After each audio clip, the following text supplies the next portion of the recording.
In this video, we're going to be meeting Sam, a Nigerian living in Canada making over $14,000 a month alongside his 9 to 5 job. He's currently building a one-stop financial shop to help immigrants get settled abroad. Join me as we take a closer look into his story and how he's helping to change lives. All right, so for the people back home that are just meeting you for the first time, could you just tell us a little bit about yourself and like what you do? All right. Thanks for coming today, by the way. No, it's a pleasure. It's a pleasure. Just a regular boy. It's nothing regular about you, man. Just a regular boy, man. Sam, from Nigeria, obviously. Been in Canada 3.5 years now. I came in as a student, did my master's in civil engineering, finished school in 2022, looking for the Canadian dream, trying to get a job in civil engineering, and then I realized we need to do more business, not just 9 to 5 civil work, right? So like, yeah, 100%. But like for people that immigrants, especially when they come in here, they're like trying to find like more opportunities. And once people come here, they get like a job, and it's kind of easy. But like, I know you, because we did discuss earlier, and you mentioned like you have a 9 to 5. Yeah. But like, what made you still decide to like say like and I've achieved all that, but business is the way, especially being in this new environment. In Nigeria, it's easy because like that's the only way. But here, there are other options. But what made you still convicted like that business is the way to go here? Honestly, it's the personal conviction that I did not want to live a regular life. A 9 to 5 over here keeps you very stagnant mostly. It's very hard to break out of the paycheck to paycheck lifestyle, right? Cost of living going up. I had to think outside the box to do business, and I've always had a knack for business. And then when the opportunity came, I took it. I got my license in financial advisory, insurance business, right? I got my LLQP license, and everything changed from then, right? Wow. Yeah.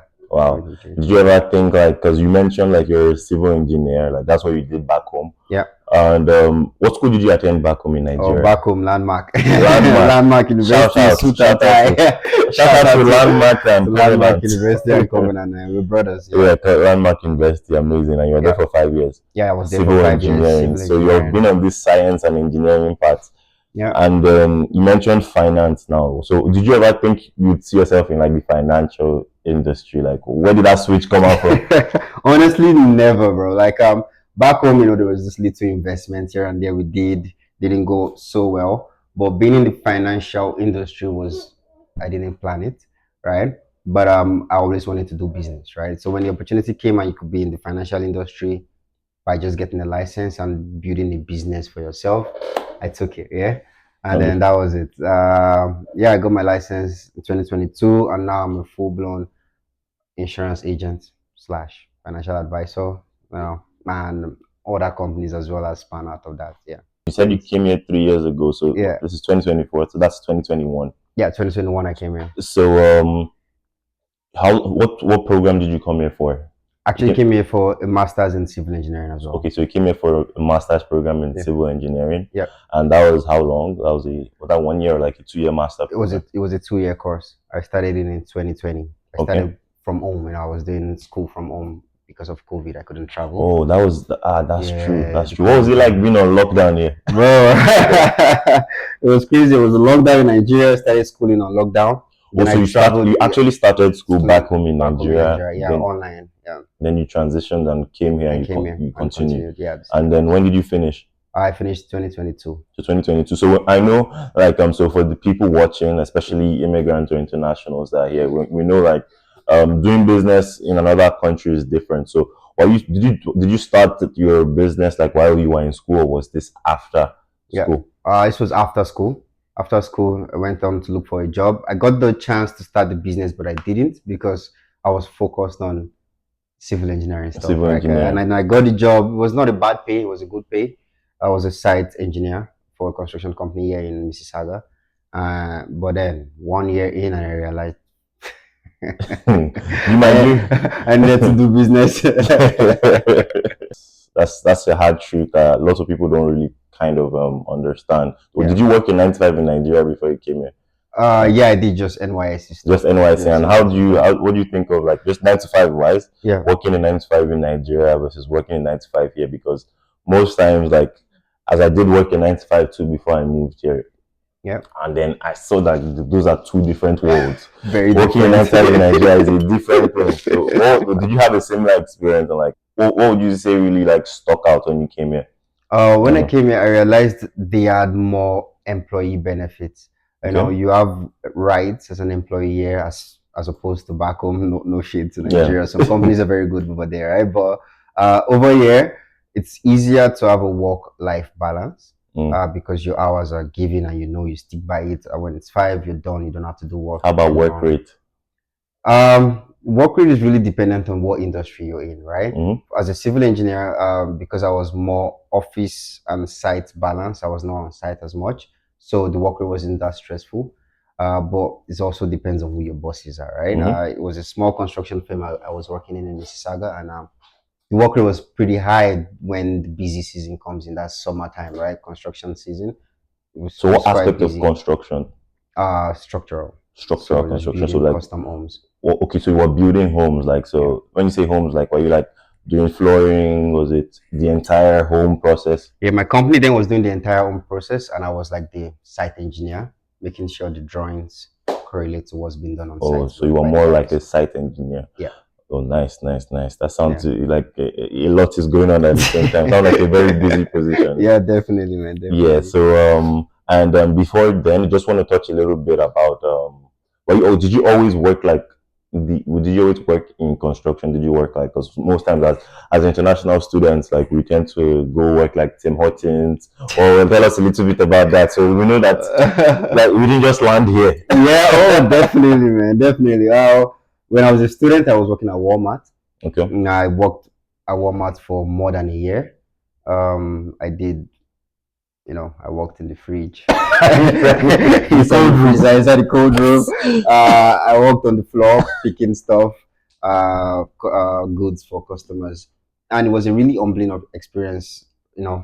Coming from Nigeria, the giant of Africa, and then coming to work in Walmart. But it was fun. There were things I learned working there, especially dealing with customers, right? So that really helped me right now in my financial business, because I deal with customers a lot, clients every day. So it helped me to be able to take anything the client throws at me, because then they throw a lot of stuff at me in Walmart.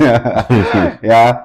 And Walmart was where my manager then introduced me to the financial business. Oh, wait, so let's double back now. Yep. So it was from working like your menial job at Walmart that you got introduced into the financial industry, correct? Yeah, correct. Wow. And how did that pan out? Like, man, how did he approach you? What did he say to you that clicked? Honestly, shout out to him. He's Indian, he's Subodh, that's his name. He was my manager, so I gave him the time and respect to come on the Zoom meeting to explain what he was trying to talk about. And he spoke about financial industry, working in the financial. At the time, I wasn't going to listen to him, because that was not where my headspace was at. I was stuck on schoolwork and civil engineering. So he presented the opportunity. I said, okay, I'll get back to him. And I never go back to him for 9 months. Wow. So you ghosted him. So what was he talking about? Like, what company? What was he trying to tell you about at the time? At the time, he told me about World Financial Group. They're a brokerage for helping people get their license and working in the financial industry. He told me about learning investments in Canada and North America, and then also the importance of insurance, investment, and retirement planning, right? At that time, I said no. I said thank you, but I said no. I probably did get my personal life insurance through him, but I did not try to get the license at that time. He kept calling me every month. I blocked his number at some point. I'm not gonna lie. You blocked your potential destiny. Honestly, man.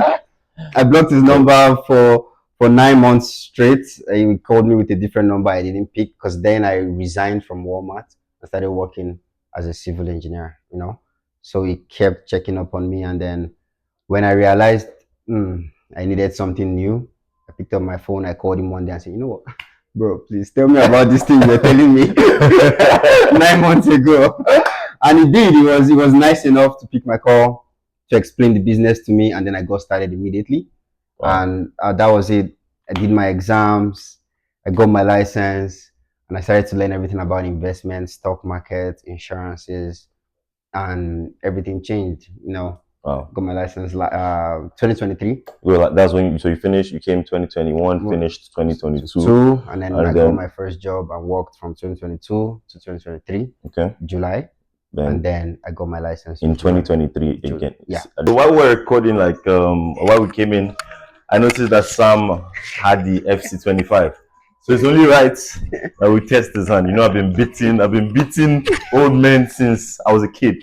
So I was a boy. Are you sure about this? Are you sure about this? Yeah, that's okay. Easy on him, but you tell us who you think won. A bit about like HOC, that's the company. Yeah. Yeah. What's the full meaning? What does that stand for? One Capital, HOC. Okay. The idea came when I started doing the investment stuff, and I was like, I'm trying to build a hub for immigrants coming into Canada, where like a one-stop shop for everything, settling in Canada, opening a bank account, getting a job, then after the job, investing properly and being financially stable.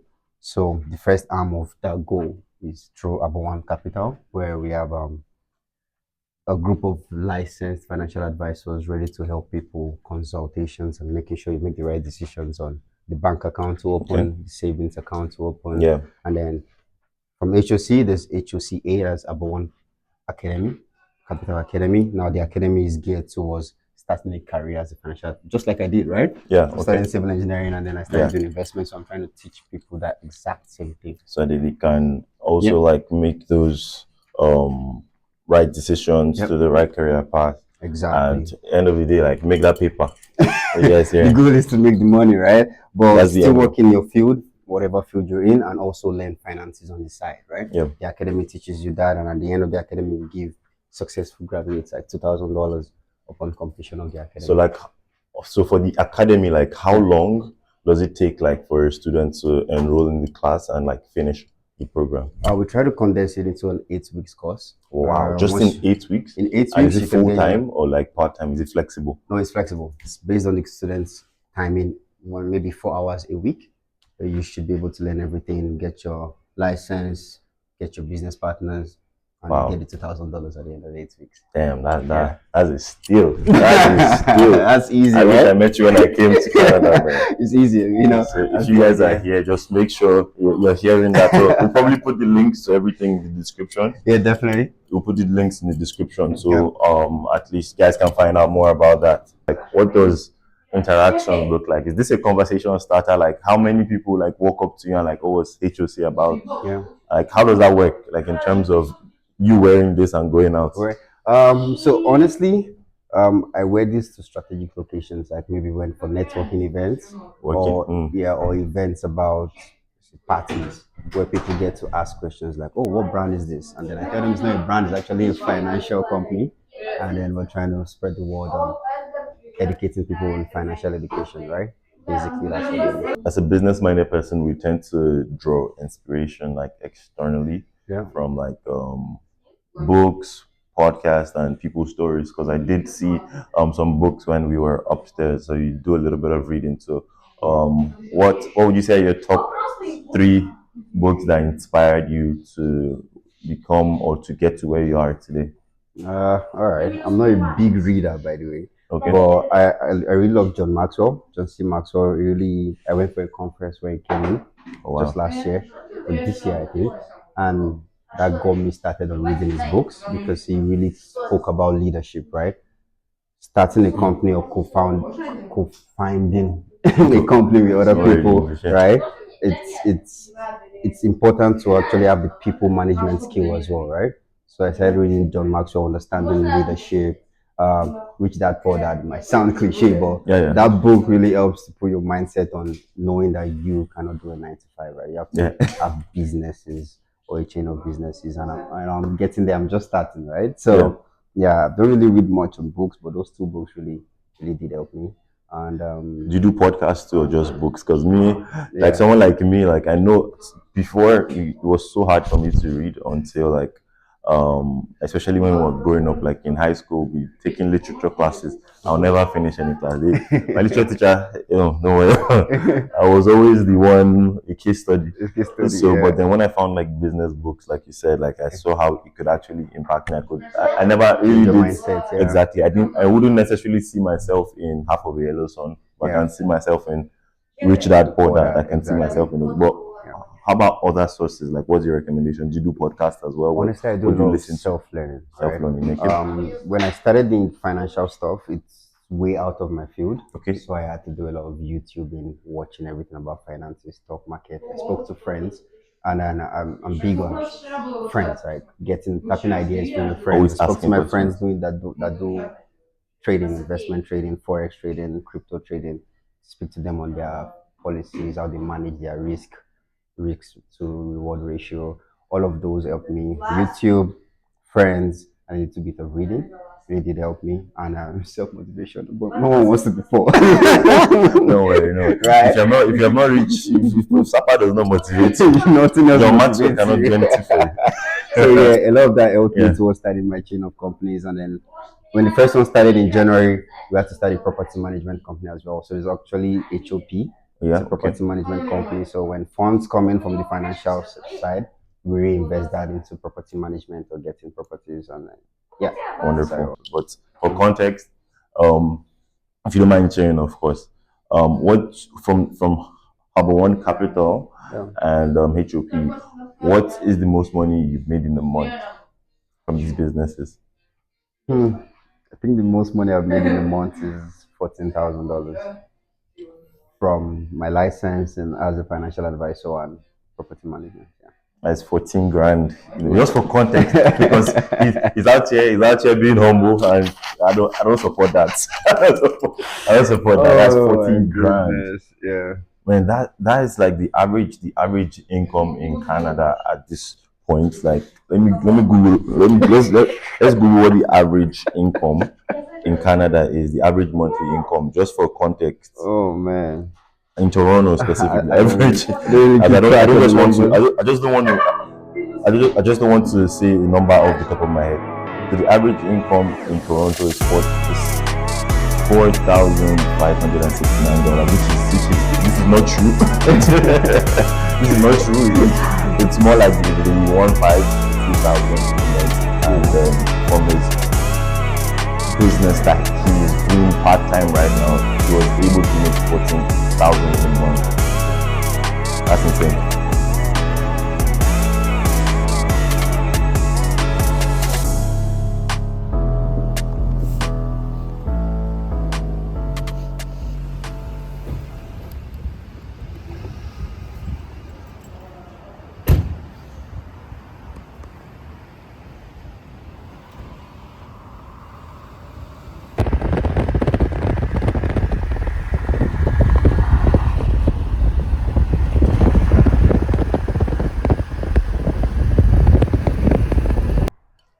So this is where it all began, yeah? Yeah, my man. This is head office, WFG head office in Mississauga.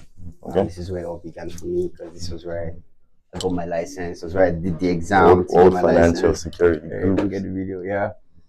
Yeah, you can show the video of the Old Financial Group. Yeah. So right here is our office space. We have our meetings here. If clients want to meet us in person, they can come in here to meet us. Everybody here you see here is either an insurance agent, an aspiring insurance agent, or financial advisor or broker. And this is like a stage, so this is like a meeting room. Yeah, this is like a meeting room where we have our conferences. And by the way, yesterday we had an amazing conference. I was actually at the conference yesterday at Oakville, so we were just stitching a clip of that. He had a mad speech on stage, like come on. He had MLK running for his money. It's been amazing so far, to be honest. Wow, that's awesome. That's awesome. But how do you feel like, because we're in this virtual world, like of physical meeting versus digital? Which do you prefer? Honestly, digital always. Right? Digital, I don't like face-to-face in-person meetings, but I have to do them when they call for it. When it's mainly dependent on the client's preference, right? Yeah. Most clients also like Zoom. it's convenient. You can stay at home and do the meetings. And I'll prefer Zoom meetings most of the time. And yeah, so being in the financial service industry, like it's a very unique space because most times people don't understand. Like they just think it's insurance, or it's just like people. It's not like you're hungry. I want to go and buy food. Like people just go to the bank and they don't know about these other things. So like how do you do that? Like through your education and enlighten them. Honestly, same here. I was also like that. I thought it was just they want to sell me a product, right? Either insurance or savings account. But it transcends beyond that. To be honest, it's all about the general mindset change. When you leave the small mindset of just checking the savings account on your normal bank and know that you can actually invest, and knowing that investment is not so difficult, right? It's in your future. So this is It's not the crypto. future. So when people hear invest, people are afraid that It's not they're get talking rich about quick scheme or crypto. It's actually safe, guaranteed investment strategies to build your wealth portfolio, right? And to manage your debt. Canada, right? When we're in Canada, North America, you get credit cards, everything. You just piling up debts most of your life. So if there is no proper financial planning, there is going to be a disaster in the future, right? So getting my license made me to realize that there's a whole lot that people don't know about. And that's why we're here. We're trying to educate people, right? And pretty sure you have questions about that. and set them up definitely. So far, like what has that process been like in terms of educating people and their reception to this knowledge? Because it's new, so because people sometimes feel frightened, like, is this a scam? Like, this person carrying my money to why they putting my money in, like in terms of all that. Honestly, in terms of portfolio management. As a civil engineer turned financial advisor, it's the field is open to anybody to learn. It's just about learning, right? Now, people are not so receptive to anything that has to do with money, so your approach is very important, right? You have to be able to explain to people that this thing you're saying is for your own good, not mine. Even though you might make some commissions or money off of it, right? But a day in the life, usually we're met with rejections from people, we're met with cancellations of accounts. Exactly, I was just going to ask that because we were sorry to interrupt, because we've just been speaking about like the good part of the business, but I know the viewers that are watching would also want to know what struggles you guys face in this industry, in this line of business. Say I'm watching and I'm inspired, like I hear the numbers, I hear the 14,000 in a month. So what are the challenges that I can expect to face in this type of business? There's a lot of challenges, to be honest. Like going out there into the wild, trying to convince people of what they're already used to, what they're doing, is a challenge on its own, right? People are so stuck in their ways, right? As human beings, we're animals of nature. So what you're doing, as long as there's no bad effect, you don't see any need to change, right? So it comes as a very challenging spot for us to try and talk to people, educate them, whether they like it or not, right? Show them that you cannot just stick to a normal bank account. You have to diversify your portfolio. You have to invest. So plan for your retirement, plan for your kids' education, school fees, and everything. Plan for funeral. No matter how hard it is, we're going to die. When you die, there's a funeral cost that comes with it. Where is that money coming from? Plan for it. Simple. So all of these kind of discussions is what we have with our clients every day. And some will say no, but they'll still come back. You can't avoid it, right? You have to buy a house in Canada. You have to accumulate debt. You will die, right? So life insurance is important. We don't just sell life insurance. We give the education as a whole. And that education comes with having the right accounts, and life insurance is just one of those accounts. Wow, that's been amazing, man. Yes, sir. That's been amazing. I hope we've been able to pick up a few gems which have been shared throughout this episode. You can contact me from exactly. So for people looking to reach out to you, because you've said a lot about this, how do you think they can reach out to you? Just your website? We have a website where you could abonecapital.com. Okay, the HOC website. website, or One Capital Instagram page. Put a barcode to scan something. We'll put a barcode in the video if we're able to, or we'll drop a link in the description.